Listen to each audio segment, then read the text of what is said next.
ஆளுமைமிக்க அரசியல்வாதியாக pure politics பயிற்சி பட்டறை நேரடி இணைய வழி வகுப்புகள் உங்கள் சீட்டிற்கு முந்துங்கள் 7338824242. கண்ணாடி இல்லாமலேயே பார்க்கும் வகையில் 360 டிகிரி 3D டோம் திரையரங்கம் கேரளாவில் தொடங்கப்பட்டுள்ளது.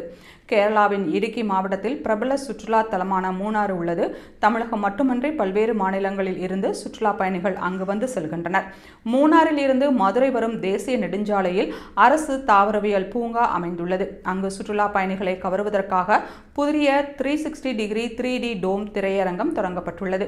கண்ணாடி இல்லாமலேயே 3D காட்சிகளை கண்டுகளிக்கும் வகையில் 80 லட்சம் ரூபாய் மதிப்பீட்டில் இந்த திரையரங்கம் உருவாக்கப்பட்டுள்ளது. சுற்றுலா பயணிகளை இந்த திரையரங்கம் வெகுவாக ஈர்த்துள்ளது. இந்த திரையரங்கில் 5 நிமிட காட்சிக்கு 250 ரூபாய் கட்டணம் நிர்ணயிக்கப்பட்டுள்ளது. காட்சி நேரம் குறைவாகவும் கட்டணம் அதிகமாகவும் இருப்பதாக சுற்றுலா பயணிகள் கருத்து தெரிவிக்கின்றனர். அதனால் கட்டணத்தை குறைப்பதற்கு சுற்றுலாத்துறை நடவடிக்கை எடுக்க வேண்டும் என்று கோரிக்கை வைத்துள்ளனர். மேலும் குழந்தைகளுக்கான கட்டணத்தையும் குறைக்க வேண்டும் என்று கோரிக்கை விடுத்துள்ளனர்.